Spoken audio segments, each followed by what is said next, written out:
such a bitch. We can't stomach cancer. It's getting on our tits. Cancer, cancer, cancer. Oh, cancer's such a bitch. Oh, we can't stomach cancer. It's getting on our tits. With Vez and Liv.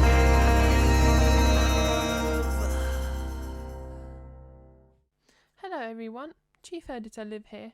As you will see in a minute, I've really cocked up somehow, and for most of the video the audio doesn't match my mouth movement, but it matches Vez's, so that's all good. So apologies about that. I will fix my mistakes in the future. I'm learning as I go, but if you got a problem with that, fight me, because I've just had brain surgery, so sorry not sorry. Enjoy. Oh shit, where's our intro?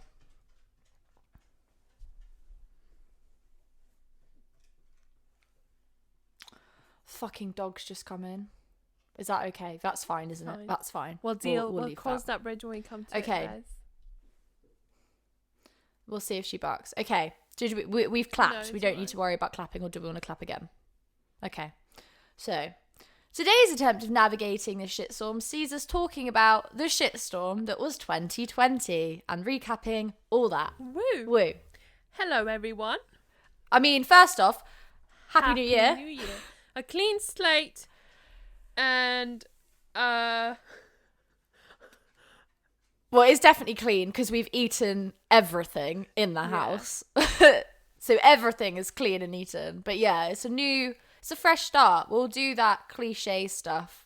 Fresh start, new leaf turned over. Oh. Gyms aren't open. Tier 4, mate. Tier 4. Wait, No, a gym's open in not. Tier 4? Who doesn't even? I don't even know. I I haven't left my house anyway. I don't care. I took it as a sign from higher up, because it's not meant to be. I'm not meant to be going to the gym. I saw a sign. I mean, I went on a walk today and I could barely walk up the hill without being like, sorry about that. Just breathing in your ear. I mean, now that it started snowing, I'm a little bit like, it's going to get icy. Maybe I should hibernate like an old elderly person so that I don't slip. That's my excuse now. I can't go outside in case I slip and hurt myself. Gotta be careful out there. So 2020. I'm so fragile. So 2020. Wow. What a year. For everybody, not just us. I mean, it's not all about us. Some had it better, some had it worse. But one thing I need to get off my tits is I'm sick of seeing everyone complaining about what a shit year 2020 was. Because it wasn't that bad, really. Even though we're going to do just that in a minute. We're allowed it's to, difficult. Because we're in a worse position than these people are. Like, at the end of the day, for me, personally, I'm like, you got a roof over your head, you got food on the table, you're not sat on the street. I mean, some people are, but they're not on Facebook complaining about it, are they? If you haven't noticed, Liv, in about the span of December and the festive period, has become a Karen. And I fueled into that by giving her an essential oil diffuser for her Christmas present. I got a weighted blanket, which is great because I have restless legs, so we're both loving that life. But no, Liv is fully kind of transitioning into a Karen, but she's owning it. It's fine. It's nice. So a lot of our nice complaining now. Both ends of the spectrum, like your views and my views, I guess. I mean, I have become a bit of a Karen. Don't get me wrong, but this cancer shit is scaring me, man. What else you gotta do?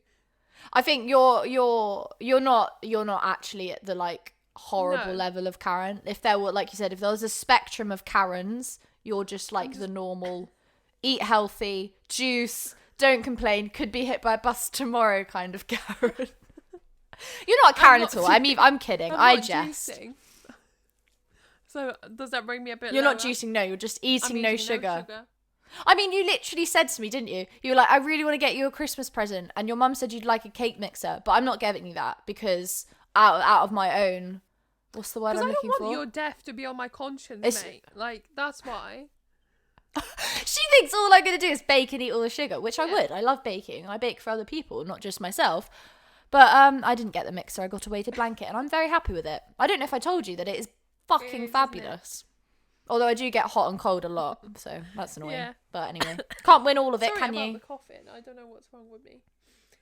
But yeah, COVID. I have to become a bit of a Karen. But at the same time, I'm thinking, if I'm getting angry at these people complaining, I'm just as bad, because then I'm spreading negativity as well by going, shut up, be grateful, and stuff like that. Like, it was a crap year. It was really It's weird. a hard like, line. It was different. It was scary, and I completely understand that. But I don't know why people focus so much on the fact it's the new year, as if something's gonna change. Like, it's not gonna change. I think the whole concept of New Year's Eve is such bullshit, and you don't realize it. You just buy in to this charade of like, yeah, let's celebrate, let's let off loads of fireworks, and let's go into the new year with all of these paper thin resolutions that you're gonna try and master some new shit, when really, I mean, if anything, what we've learned from this year is that don't wish for other stuff, be grateful for what you have now.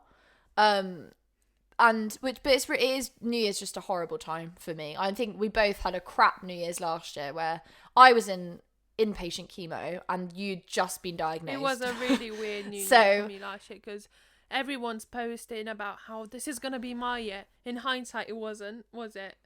Because it ended up being, no, hindsight is 2020. Ended up being a bit of a weird one for everyone. And I mean, some people took it by the horns, as we say in Lithuania, grabbed the year by the horns and made the most out of it. And, you know, people created businesses and whatnot. And but for me, it was really like heartbreaking, because I didn't know what was coming, because I'd just been diagnosed, and I was like, what's gonna happen to me? Like, what's gonna be? Am I even gonna be here next Christmas? Because I know, obviously, my diagnosis wasn't actually that drastic, but when you know nothing about cancer and you get diagnosed, straight away you're like, oh my god, I'm gonna die, you know? I mean, especially at our age, our first experiences of cancer are usually us being diagnosed with cancer. Like, do you know what I mean? Like, we're 20, 22, like that's our age bracket. I was diagnosed at 17. That kind of age group, unless you have someone in your family that has cancer, you're not old enough to then encounter a world of disease, and then suddenly you're just struck with your own, and you've got to come to terms with that, having no prior experience at all. And then coupled with New Year's, and especially, I think it was especially shit last year because it was the end of the decade. So then everything was just like pent up, like excitement for this whole new year. And so for me, one big thing was actually like the Spotify roundup, and everyone was sharing, because it was like way more fun because it was the end of a decade. So you saw like your backlog of stuff, and I was just kind of like, yeah, this is cool. But what if this is the last decade I ever see in and see out? You know what I mean? I was thinking, like, if I don't live to 2030, and then I've just spent the last end/start of a new decade in hospital, kind of feeling really, really crap. So it's weird. You get to the end of something, and then you start, and then, like, I mean, time has ceased to exist in this year, hasn't it? Like, we went from January to lockdown to another lockdown to who knows even what happened in summer. I can't remember. It felt like years ago, to then now, and it's like, where did 2020 go? Because it felt so long, but then it's suddenly gone. I completely agree with that. And then it's another point where you're kind of facing facts of, wow, how many more of these am I going to see? That's the main thing for me, especially. So obviously, going back to me and my surgery, it was confirmed that this is the breast cancer spreading. So now I'm definitely, and as much as I didn't want that label, I am now called a metastatic breast cancer patient. Which is, in a way, it's good news, because I didn't realize the whole time, because if it was going to be a new tumor like brain cancer, other than a benign tumor, there was nothing that could be better than it being metastatic breast cancer, to be fair, because breast cancer is so much more treatable than brain cancer. Like, the DNA of the actual tumor is so much more responsive.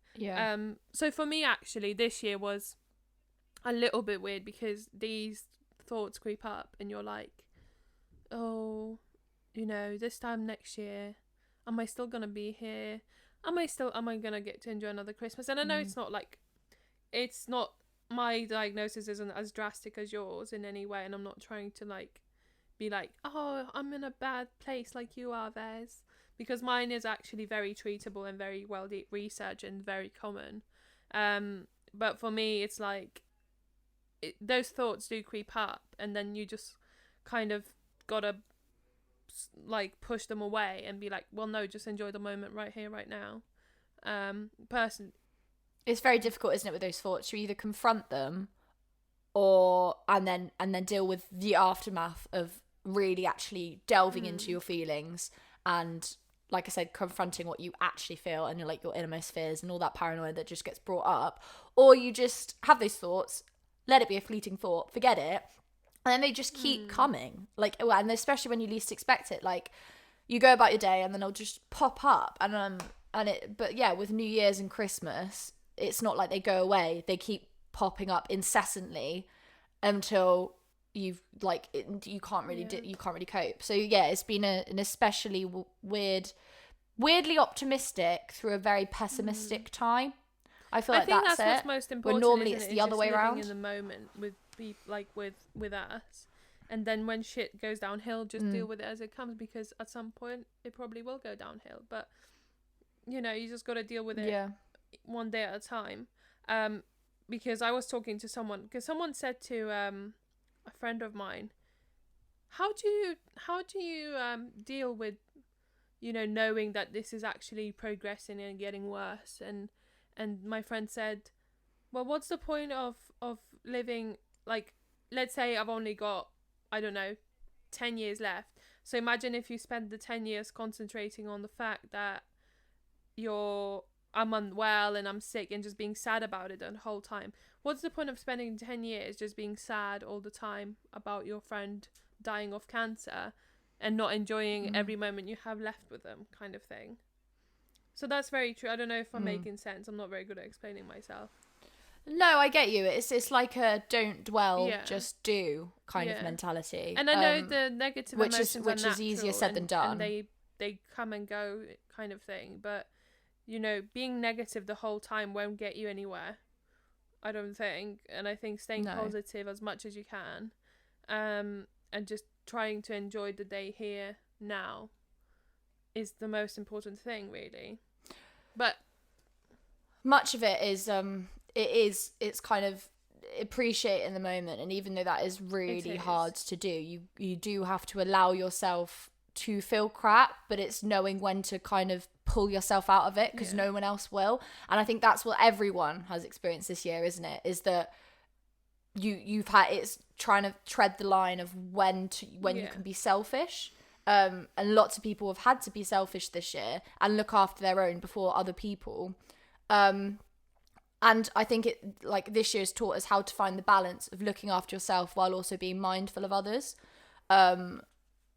But if no one else is going to pull you out of a really shit place, you kind of got to scrabble for all you can, which sounds, like I said, pessimistic, but that's what we've got to confront. We've got to confront what we've been dealt this year. The emotions, and you've got to, you know, let them be there, and it's only healthy. You can't just be positive all the time. Like, that's not healthy at the same time, is it?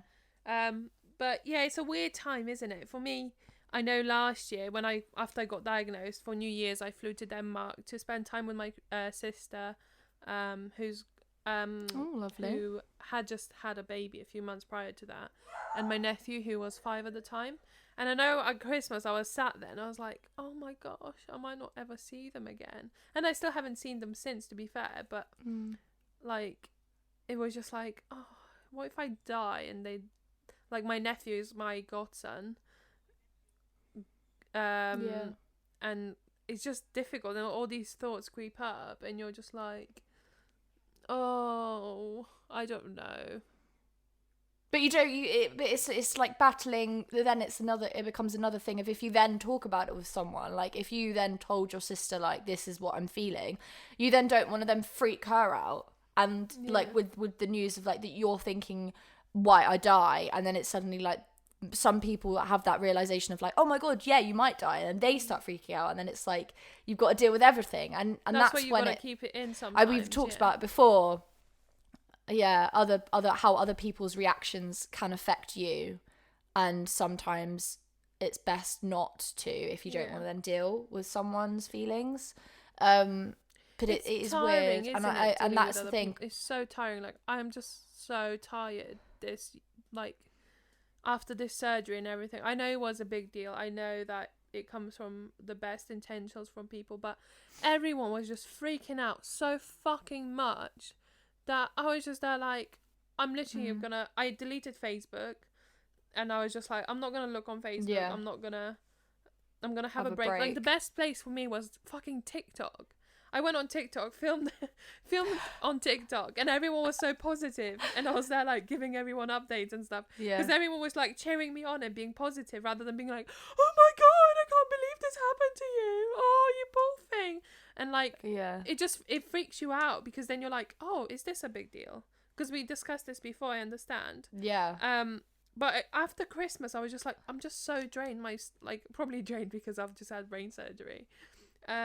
I was just like, I'm just so drained. Like, I was really glad in a way that this Christmas meant not going anywhere, not having, with no agenda, and you could just look after yourself. Really chill. And then Christmas finished, and then I was just like, I just feel drained. I just don't want to really talk to anyone. Like, for me, I obviously didn't do like an announcement about that this is metastatic breast cancer, because again, I didn't want people freaking out just before Christmas, just before New Year, and just being like, because people don't know what that means, and we're going to do another pod.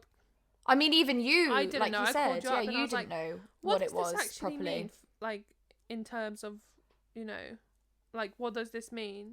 Of like prognosis and things. Well, it's because like you said, this was when you really didn't want to be labelled metastatic. And in myself, I was thinking, I don't know whether you really want it to be a separate cancer though. Like, then that's two things. And suddenly you've kind of got to deal with a term that people are scared of, and that people don't throw around unless it's typically bad, I say with bunny ears. But it really is just a term. Like, it literally means it's just like one thing where it was here, your cancer was here, and now it's here. I think we're going to do a further podcast on this, because there's a lot. We need to we're going to do a whole podcast on terminology and how people are so fucking scared of words when it's their words. Like, oh my god. But it is difficult when you don't, when something's not explained to you. And I think we've both dealt with this quite a lot this year. Things have not been explained. Things have not been done in detail. I just keep thinking about how I was listening to your diagnosis story, and I was like, oh my god, how did everything so wrong? And I'm literally living it. I'm living, like, it's once something goes wrong, it fucking rolls. And I'm just there like, oh my god. It snowballs. Goes into even bigger, but like you did freak out a bit, didn't you, when they did label it metastatic? I didn't want it to be labelled, and it was me kind of being like, because I was like, well, I didn't want it to be labelled because they didn't know that's what it was, they just guessed. But I'm happy now that they've tested it, and that's definitely what it is. So I'm happy now to be called that. Like, it's not a problem for me. But for me, that was really hard, because obviously I didn't realise, like I said, that having a new cancer is actually much worse than having the same cancer spread. But once I realised that, I was a bit like, okay, I can calm down now. Generally speaking. But 2020 was rubbish. It was scary. It was... In a nutshell. But at the same time, I'm like, it was shit, wasn't it? Going through chemo for me, going through chemo on my own and stuff like that. And it was difficult, and there was some really hard times. There were some really... There were obstacles that we've never had to face before as a society, like probably for a while. So it's like new things to contend with. It was scary, wasn't it? But when the... and that's the thing, it was terrifying. When the pandemic hit and I was still on chemo, I was like, oh my gosh. Like, we've said it before, is it going to be cancer that gets me, or is it going to be corona that gets me? And I've had both this year. So you're fine. You're beating the odds. Yeah, but I think that's the thing, isn't it? Like, when they took me off chemo, and they were like, we need you to have you need your immune system back to normal, because we're more scared of corona than we are with your cancer right now.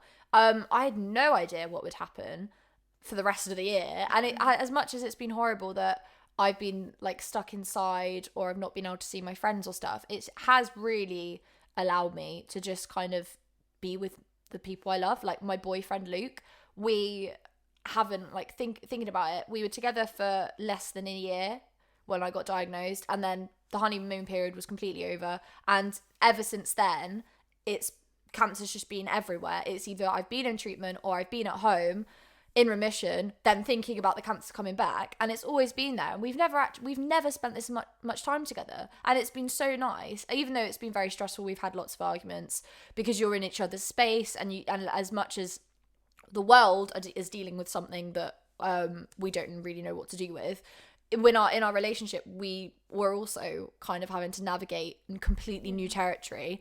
Whereas I've like him in his working mind, and then me being downstairs just like watching TV, it must feel very much like he's like, well, I'm working, you just get to like sit around. Like it was a weird balance, but it just meant that we got to spend so much more time together, work on the house, and like everyone talks about dogs, but it has, like, I would go like 2 weeks without seeing my dog Miley, and now I'm with her every day, and she gets very annoying. But like I said, you just get to have more time, and I think my time is so limited, having more time where you weren't expecting it is so nice, and that's why it's annoying that New Year's has happened, because it was so, like, everyone wants to celebrate it and make a massive deal, which is fine. That's the whole nature of New Year's.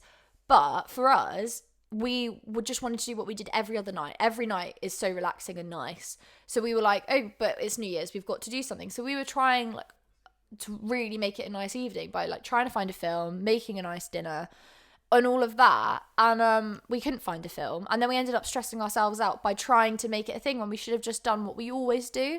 So I ended up going to bed feeling quite shit, in a bad mood, then thinking more about what next year could bring, and it was just kind of just awful. But then on a normal night, that would have been fine. Like if we didn't know what to watch, we would have just watched something we've already watched, and it wouldn't be an issue. But because it was New Year's and everyone makes it a big deal, it just felt like we needed to do something, and that's why I just stayed off it. I still haven't done a post like from Christmas, New Year's.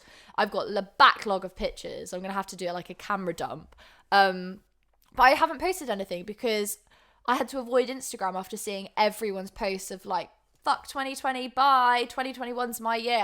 And even though you'd think, well, no one knew 2020 was going to bring this load of shit, so why would you think 2021 is going to be any more of a break? And the pandemic might ease, but we've got to remember that 2020 didn't start with a pandemic. It started with the thought and threat of World War III. There was a whole tumultuous level, like loads of stages. So like 2021, I'm a little bit like, if it's not the world succumbing to something, it'll be individual people having to deal with crap. And it's almost like, surely 2020 has taught us that we just need to have awareness and be mindful that something very trivial for us could be something massive for someone else, and vice versa. And I don't want to shit on people for being like celebrating the times they've had and like wanting better times, wanting new times, but it is really difficult like looking through everyone's posts and seeing them without cancer. And it's not saying without obstacles or having a free time, it's just hard seeing people my age without cancer going about their lives, having their own normal people, like non-ill problems, because I'm a little bit like, oh, I wish I had just not, and it's not like I wish I had lesser problems, I just wish I had a non-cancer related thing to deal with, even if that was essentially like worse than having cancer, just not having the threat of paranoia. And it's really difficult. Like last year, because we obviously didn't have this podcast, so we didn't talk about last year, but I was in hospital, and I don't even know if I should say this, but I ended up getting a message from someone, and it was almost like I'm like, from this person's perspective, like, I'm ready to go forward and do a new year, new me. So let's let bygones be bygones because I am ready and we'll just go into 2020. And I was a little bit like, that's great. I'm so glad you've figured yourself out. But I'm stuck in hospital. I'm not doing a new year, new me because I literally realised what is the point in doing that when you have no clue. And it just made me feel really crap that I was like, I don't want that. I don't want to feel anything. I just want to have tomorrow like it's a normal day because nothing I know is going to change for my situation. A new year isn't just going to drastically change something. Making a resolution to go to the gym is not going to change. So, I get really angry. I don't even know why. Time, isn't it? I know for me, to recap the year, my birthday's in February. So New Year. Started chemo in January, had a lovely birthday surprise with all my friends in a pub for my birthday, like a dinner. It was amazing, like the best surprise I've ever had. March, lockdown hit, and I actually remember crying when Boris announced the lockdown because it was so nerve-wracking going into hospital with all those people around and not knowing, like being like, oh my God, am I going to catch it? Am I going to go into a room full of neutropenic people and spread it to everyone? So I remember actually crying, and then was I so angry about that? And I'm like, I was really angry about that because I was genuinely scared for my life.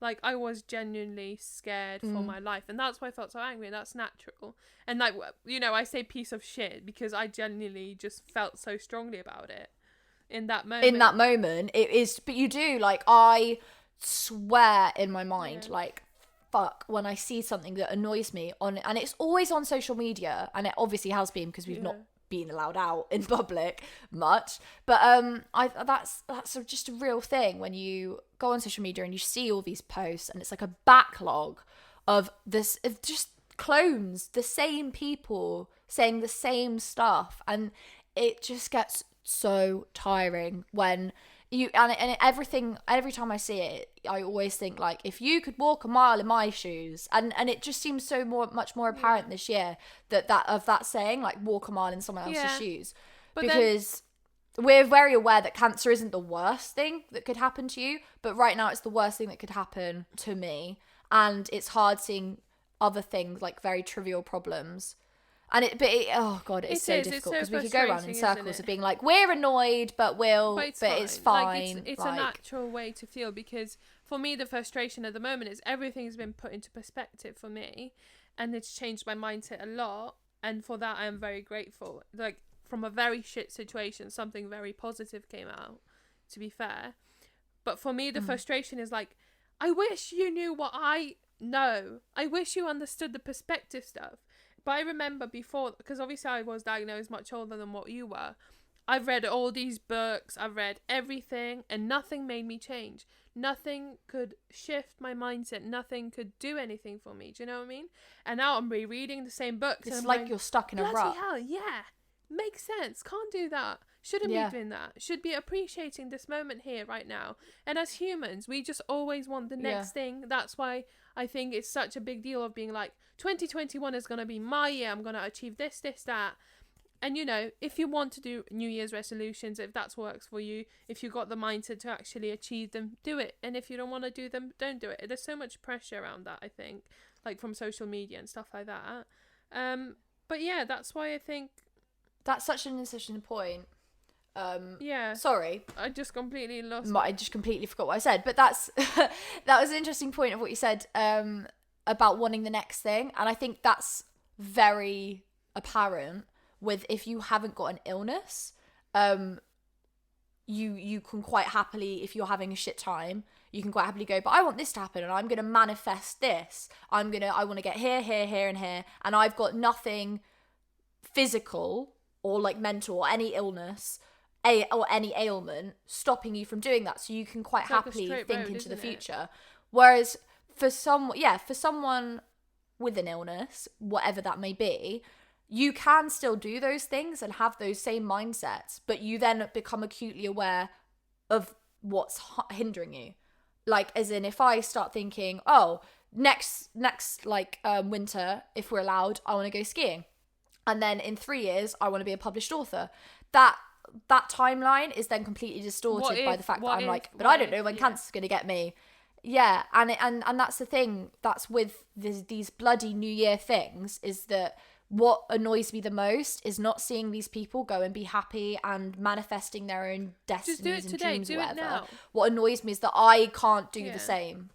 And it just feels like there is just a shadow following you, and at New Year's it's just so much worse, because you then recap all of the nice things, but then recapping all the nice things, you know that there's, in amongst the niceness, there's always nasty stuff, and in amongst the nasty stuff there's nice stuff, so you end up having to think of it all, and it just gets so overwhelming. And especially like my snake died on the 28th, which is the same date as my nan died, so I was like, great. So then you end up thinking about dates, and I was like, oh, like, are people, like, if I died, for example, like, I think we've all experienced a lot of death this year, but someone, like, say someone's died, and they, like, their birthday's in June, and they died in March, people would look at that, or like, no, say they died in June, and they, like, oh, I don't even know what I'm trying to say.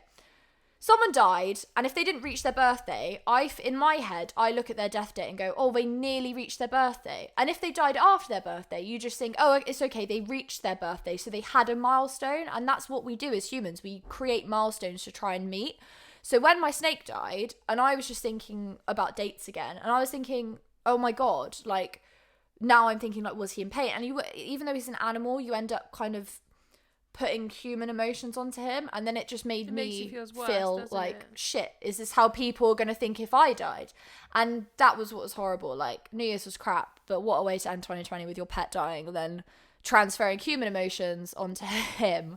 And like, how, I mean, like, only earlier we were talking about funerals, and how if we had all of these people that are on our socials who are saying like, oh, I really hope you're okay, like, oh, love you, miss you, blah, blah, blah, blah, all of that. And you just think, if you turn up to my funeral and I don't even know you properly, and you go up to my mum and say like, we were such good friends, I'd just be like, no. Your videos. No. And that's what's really difficult, isn't it? I know all of this sounds quite negative, but we're just sharing the emotions we're living with, and I understand people can't, you know, it's our choice to go on social media and see these things, but it's just that it's not to like make anyone feel bad about it or whatever. You carry on with your day and do whatever makes you happy, but we're just sharing like our thoughts and stuff like that. And we're not always just like looking at people's posts and going, oh, you're a piece of shit. You know, we're not always this negative. We're not. But it's just a strange time for people like us. So we just want to give an insight.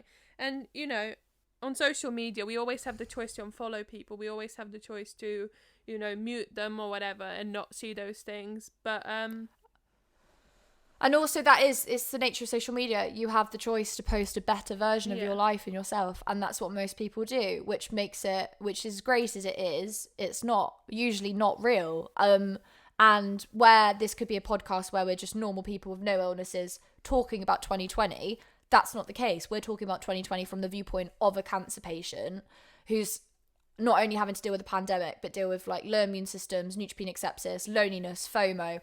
There's a whole list of stuff that we've got to kind of debunk in our own minds. So a lot of that, there is a lot of hate in our heads, hate for ourselves, hate for cancer, and hate for just random things we see. And it doesn't mean we hate the person posting it. I mean, sometimes I have a whole hate list of people, but so I have a lot of frustration at the moment, like I said, with people not being grateful for what they have right here, right now, which I never was able to do. I was always focused on the next thing, and I was exactly like these people, and I get really frustrated not seeing people not being grateful and not living in the moment right here, right now.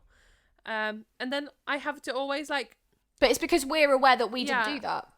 Before we were diagnosed, we didn't do that. So now it's almost like we're saying, until something happens to you, you won't know. But it was almost the case. Like, and that's what you're so then I have to like take myself back a bit and be like, well, you can't be angry at them because they've not been what you've been through. So therefore, they don't have the same mindset as you do.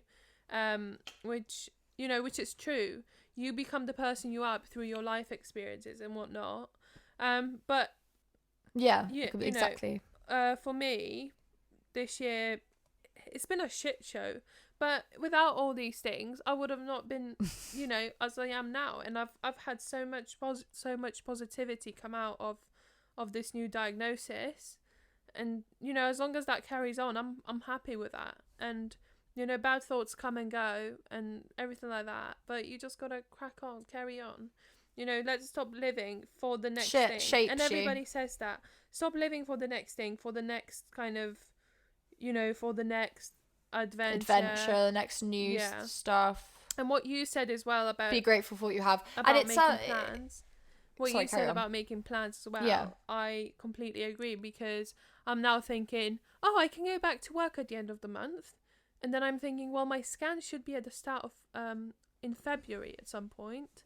Then I'm like, oh, what if they find something on my scan, and then I'm gonna go back to work for like a week, and then I'll have to quit, like I won't be able to go again. And straight away, those thoughts just come into your head. And then I'm thinking, I've got a holiday booked to go to Barcelona in February. Oh, what if that scan comes back really bad? And then I won't be able to go because, you know, I'll be having treatment or anything like that. And these thoughts are always like, at the moment, I'm not planning anywhere past February, because I'm just like, well, just see what happens in February. And then if everything's clear, everything's all good, then I can plan another 3 months ahead until my next scan. And that's the problem at the moment. That's what I'm learning to navigate around. It's dates, isn't it? It's everything. You can manifest all you want, you can put dates in the diary, but you've just got to remember there's this amount of time in like before you get there where you have no clue what's going to happen. So to round it up, I guess, be positive. Live in the moment. Live's a wisdom.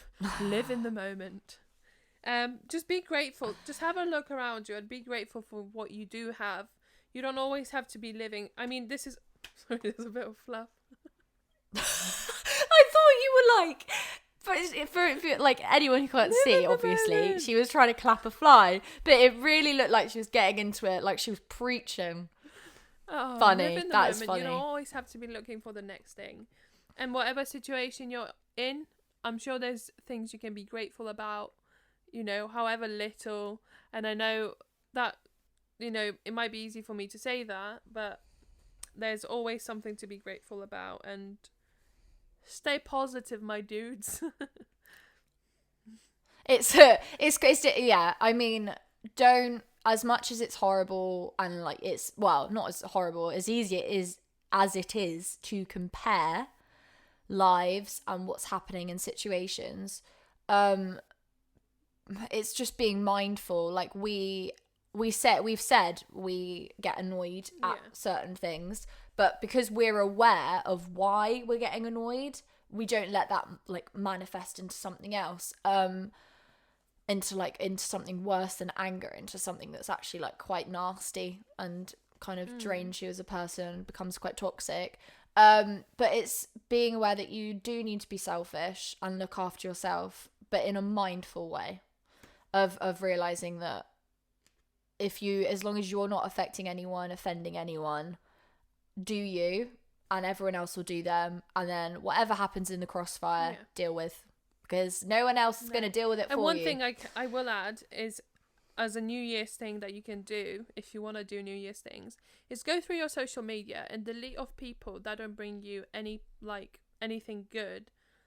Yeah. A cull list. So cull list is so good and healthy. I unfollowed you, Vez. All right. Bitch. I'm kidding. And I'm the light of your life. Instagram and I realised I was following all these celebrities and everything like that, and just envying their life constantly and just being like, oh, I wish I had that. And that's not a good mindset to have, because you gotta, like Vez said, not everything on Instagram is real. And I unfollowed a load of people that I thought, well, you're not on the same path as I am, your views on life aren't the same as mine, therefore I don't need to follow you, because I don't need your negativity in my Instagram. All right. But that's such an important note. Like, that shouldn't just be down to celebrities or accounts that you don't know in real life. You have no obligation to anyone you've ever met to stay civil. If That's what I found really problematic. This is so random, but me and my boyfriend are obsessed with this Scottish show, Two Doors Down, and they did a Christmas special this year. And in it was all right. It was standard, like Christmas special, whatever it is. But in this show, there's a character called Kathy who always takes it too far, and to the point where she is rude to people and not a very nice friend. And in this Christmas special, one character called her out on it, and I was like, finally, because she shouldn't be allowed to keep getting away with it and put up with it just because they're friends. And what annoyed me the most was the end of the episode. They turned it around, so they all became happy again, and they spent Christmas together, and it was all happy dandy and all like daisies and flowers. And I got really annoyed because I was thinking, no, you do not have to do. If you have a friend that is rude, that you don't appreciate and doesn't appreciate you, you have no obligation to them. And I'm getting really passionate about this. Even families, if something happens in your family, just because you're related by blood does not mean you have to put up with it. And I think that's what 2020 has taught me, is don't put up with shit just because of civility, for the sake of civility. You shouldn't have to, and it brings you down.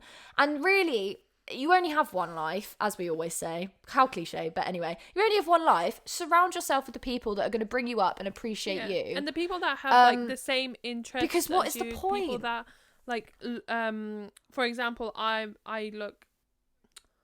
for example, at the moment, I'm very much into like spirituality and stuff like that. So like having people around me that Karen are interested in the same stuff is really nice. Because try to surround yourself with people that have the same hobbies as you, because then things are easier for you, I think. Like, just cut toxic people out of your life. Leave them in bloody 2020. Cut toxic people out. You don't have to be rude about it. Yeah, and that's the thing. You don't. I know it's weird to think that you can just be like, I don't like your vibe. You're out of my life, and it feels like such a cutthroat thing. But you don't have to be rude about it. If you're following them on your socials and you don't wanna fuck with them anymore, unfollow. It doesn't have to be a big deal where you have to have a conversation of like, this is why we're not friends now. You just got to come to terms with yourself, what is healthy for you and what is actually quite toxic and isn't really making you in this life. You need to make yourself the best version of yourself you can be. And if people are affecting your aura, don't let them. Vibe. Cut them out. That's my only real New Year's tradition that I will go on board with everyone else, and I'll follow the sheep, and that is culling. Leave that culling shit the shit in 2020, because that's where they belong. That's such a good note to end on. So that's us for today. Thank you for listening, as always. Please subscribe. Can't even say it. This is her like what? Searching for followers. Please subscribe. You can do what you want, but yeah, subscribe, like. I mean, I'm just trying to attract more clout, mate. Like, what do you want me to say? Such a beg. If you don't ask, you don't get, all right? But it's so true. That's another 2020 thing we can take into 2021. Don't ask, don't get. And I know that very well. If I don't ask for anything to be done properly with my... Oh no, that's so savage. I'm keeping that in. I think that's fair enough. If you don't ask or say things... left to die, all right? You'll be left to die. So don't just trust that people will do their job. Just because it's their job, they'll get it done. Just look out for you as well. And on that savage note, leave the savagery in 2020. You savages. On that note, now that we've removed and left toxic shit in 2020, which we can finally say because 2020 has ended, woohoo, we want to just continue with positivity on this platform. And on that note, I've already said on that note, but hey ho, we'll just repeat. Rinse, lather and repeat. Don't know where I'm going with this now. But anyway, cut a long story short, we want to branch out, and with like tossing around the idea of bi-weekly potentially having guests on. And that's when we hold for applause. I'm kidding. So essentially what Vez is saying is, now that we've slagged everyone off, we want to invite all those people on. It's not those people, is it? We want to invite people onto the podcast to share their story with us as well.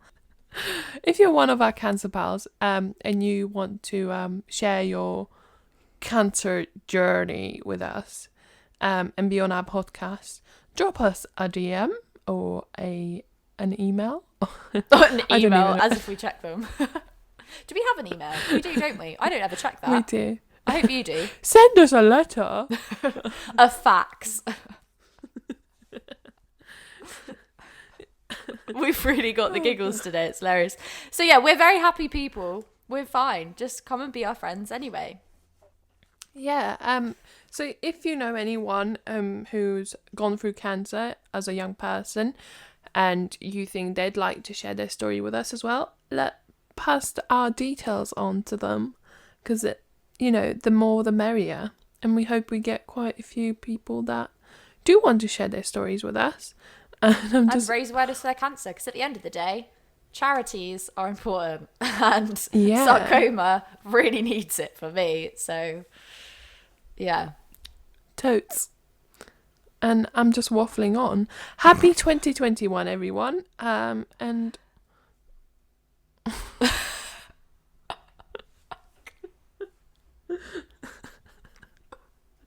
it's too early in the morning. it is. It's hard because we're trying to build Yeah, it I'll into just add this something. in. I'll cut it and then I'll just Add it put in. it in the middle. I'll make it work somehow. Yeah.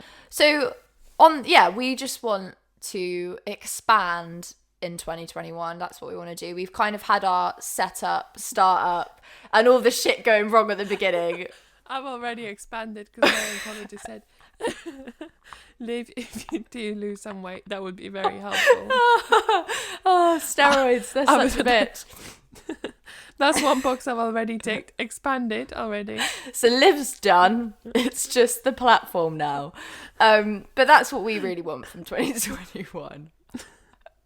Yeah, we'll keep on working at it, and we'll stop being lazy and just be more consistent with it all. And we promise to never I'm take sure that ourselves will- seriously, because why would we? We're just giggling. no, So yeah, we just want life's to too continue. short to be miserable. Get stronger. Miserable. That's what Oh, we God. want. And if this has inspired Partially. you to get in touch, I don't know what else will, really. Catch you on the rebound. Not the relapse. Not the relapse.